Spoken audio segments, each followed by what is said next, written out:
Surviving the holiday season as an autistic person.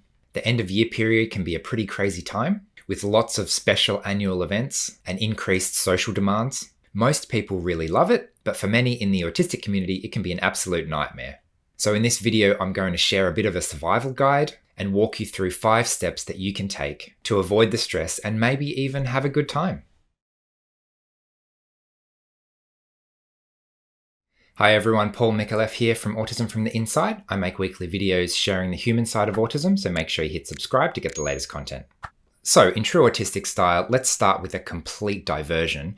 Fun fact, I was going to call this video Surviving the Silly Season, because I thought, oh, that's nice, it has some alliteration and things like that. But it turns out that describing the end of year period as the silly season, which is completely normal in Australia, is not actually the origin of that phrase. So apparently, according to Wikipedia, in the UK, the silly season is a period in the summer months known for frivolous news stories in the mass media. So there you go. That has nothing to do with this video topic. So I'm clearly not biased at all, but I personally think calling it the silly season actually makes a lot of sense. Towards the end of the year, people just let go a little bit. There are holidays coming. Let's put decorations up and dress up and give each other gifts. And so much of the serious let's get stuff done mentality of earlier in the year just goes out the window. And for a lot of people, that's a really nice thing to be able to do.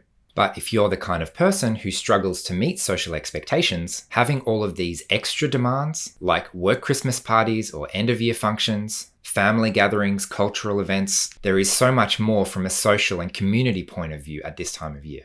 So if you already find socializing a little bit difficult, then all that stress gets magnified several times over and it can be an absolute nightmare to try and navigate. So what can you do about it? Step 1 is just hit pause for 2 seconds, take a breath, relax for a moment. What if everything is going to be okay? Things often feel stressful in advance when we don't know what's going to happen and we don't have a plan. Maybe you're remembering similar experiences where it was really stressful and you didn't have a plan and things didn't go very well. What if this time is going to be different? Because this time you're prepared and you know what to do to have fun and look after yourself and avoid all the stress. Now, at this point, you're probably thinking, well, that's nice, but it's completely unrealistic. This step is actually really important though, because relaxing and imagining your goal of what you would like to happen in an ideal world is the first step to come up with practical ways of actually getting there in real life. And it actually doesn't matter how unrealistic a goal is, because when we shoot for the moon, even when we only get halfway, that's still a really good result because the goal was high enough. So what if this time you could navigate the whole season completely stress-free? How fantastic would that be? Now let's make that dream a reality.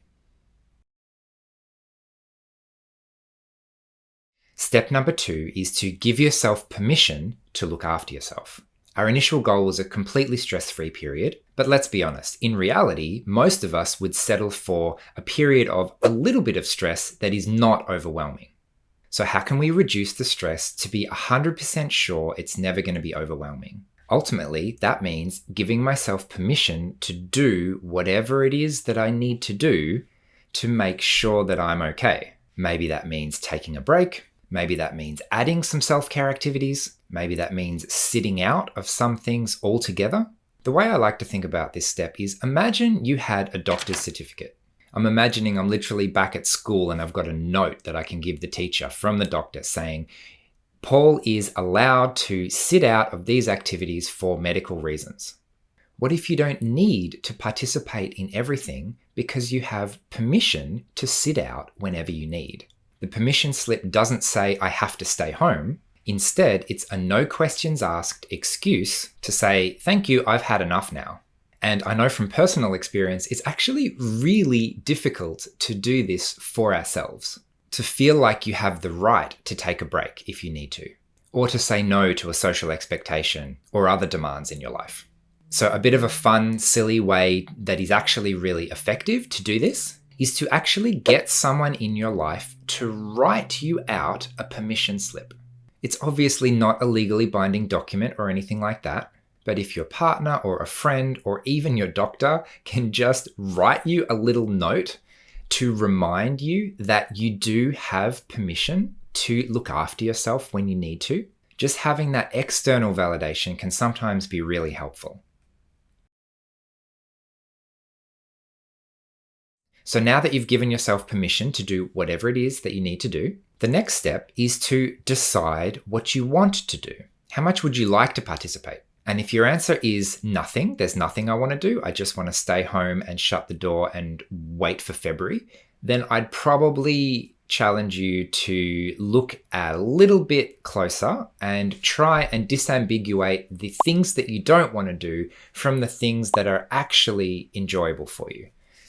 When we've had too much of an experience of negative stuff, it's easy to label the whole thing as negative. And part of the work that I often do in my life coaching practice is to help people tease out the details. Okay, so the whole thing was overall a negative experience, but what were the tiny little positive experiences within that negative experience? Because what we want to do is separate the positive experiences from the negative experiences so that we can reduce all of the negative experiences as much as possible, ideally eliminate them completely, but at least reduce them as much as possible. And then we can focus on what tiny little aspect of this event did you actually enjoy, and can we still have all of those things? Can we amplify all of those things so that overall you have the ability to participate more and feel good about the whole event as well? Skipping this step basically looks like self-exclusion, going away and hiding until the whole event is over. Now that might be a good self-preservation strategy, but let's go back to step one. What if I could participate as much as I wanted in everything that I wanted to do without too much stress? And this stage does not need to be the slightest bit realistic. In fact, letting go of reality altogether can actually be really helpful. For example, I might say, I would love to go to my massive family Christmas dinner, not talk to anyone, have no one ask me questions, eat as much as I like, and leave without talking to anyone. What have we identified in this? That talking to people is stressful and challenging, and that I enjoy the food aspect of the event. If we dig a little bit deeper, what specifically don't I like about people talking to me? Maybe it's because they always ask me the same questions and I'm sick of answering it. Or maybe the whole event is just too loud, too many people, too much sensory overload. Or maybe I just really hate the politics that my family love to talk about. Or maybe there are one or two people who I can't stand talking to. And on the flip side, maybe there are one or two people I would actually really enjoy catching up with. What if I could attend the event, do none of the things that I don't like doing, do all of the things that I really do like doing, take a break whenever I need, and then leave whenever I've had enough? And again, this is not trying to be realistic. It's trying to tease out what are the good things that I'm trying to do more of and what are the things that I don't like doing that I want to minimize. Step 4 is where we reintroduce reality to this situation and we make a plan. Ironically, introducing reality too early can lead to feeling overwhelmed and helpless in a situation. It feels like I'm trapped and there's nothing I can do. On closer inspection, the real reality could be that you're 90% trapped, but there is a little bit that you can do. So we're looking for where you have influence over the situation. How can I make the good things better and eliminate the stress as much as possible? So let's make a plan. What would need to happen in an ideal world for that vision that I was describing before to actually happen in real life? What are the barriers I would need to overcome? What are the strategies I would need to have?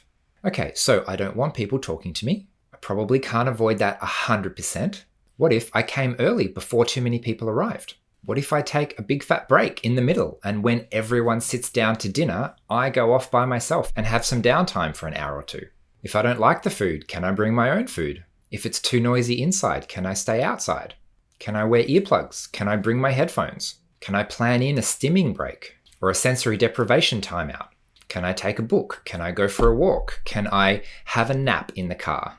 Whatever it is that you've decided would make the whole event more pleasurable for you and less stressful, we're looking to create the conditions, find the resources that you need, and tell the right people to make that actually happen in real life. For me personally, I like to utilize physical spaces. So what that means is avoiding rooms and situations that have too many people in them. If everyone's inside, I might go outside. If everyone's chatting at the dining room table, I might go help in the kitchen.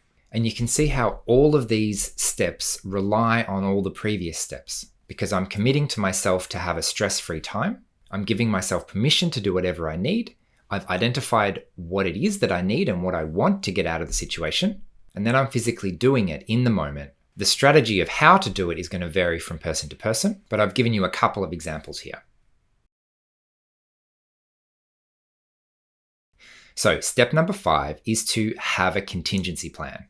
You've done all the work so far. You've got a fantastic idea of how things are going to work. You've got a really detailed idea of how everything's going to be managed. Now let's assume that something comes up and it doesn't work. What do you do then? Having a contingency plan or an exit strategy or a backup solution, this is an absolutely critical step for feeling safe in a situation.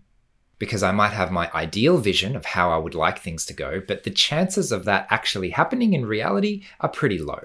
Something will go wrong. If not, fantastic. But if something goes wrong, I need to be sure that I'm still going to be okay. That's part of the process.